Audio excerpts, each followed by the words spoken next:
पोरियतुनि जा घर सड़ी रख थी विया आहिनि। वधीक तफ़सीलुनि लाइ ॾिसूं था अकरम चांडियो जी हीअ रिपोर्ट।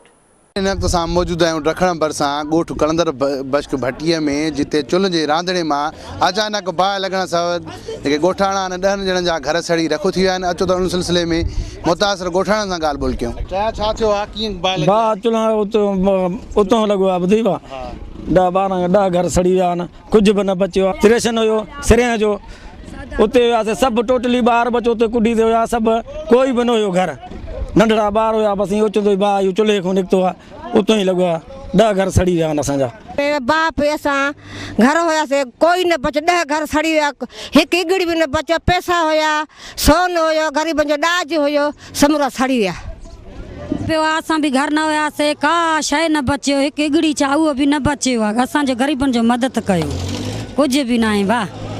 10 घर हुया पूरा, ॾाज हुयो, सोन पैसा, हर शइ, अन्न सारियूं हुया, कणक हुयो, कुझु बि न बचियो। असांजो घर में बाहि लॻो आहे, कुदरती चुल्ह में लॻो आहे असांजो, का शइ न बचियो आहे। को तव्हां मदद कयो ग़रीबनि लाइ। असांजी हुकूमत जेकी असां सभु सड़ी विया आहिनि, असां ग़रीब छा बचियो आहे।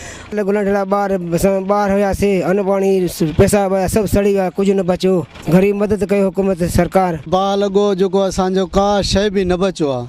घर में जेको शइ माना ग़रीब जे घर में छा न हूंदो आहे, खाधे जे लाइ माना हर शइ ख़तमु थी वियो। जेको थी सघियो असांजो मदद कयो, जेको थी सघियो। 10-12 घर सड़ी राख थी विया आहिनि, जंहिंमें असांखे का शइ नज़र नथो अचे, छड़ो माना सड़ियल केरी थो अचे। सर मदद ॾियो असां मिसकिननि खे, का शइ न बचियो, छड़ो खाक था ॾिसूं, जाॾो फिरूं था खाक निगाह थो अचे, का शइ न बचियो। बाबा मदद करणो अथव, असां मिसकिननि सां कयो, जेको सभु भलाई कयो असां सां। अन्न पाणी सभु सड़ी विया आहिनि, सोन ज़ेवर सभु सड़ी विया आहिनि, का शइ बि न बचियो आहे।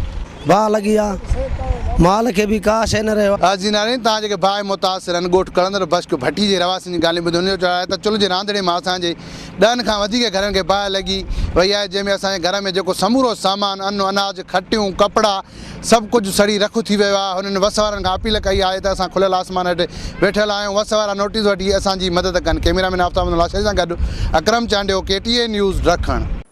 नाज़रीन, ख़बर अवां सां शेयर कंदासीं सिंधड़ी मां, जिते ॻोठ एजाज़ लाशारी में 12 वरियनि जी ॿाड़ीअ सां जिंसी ॾाढाई कई वई आहे। उन जा तफ़सील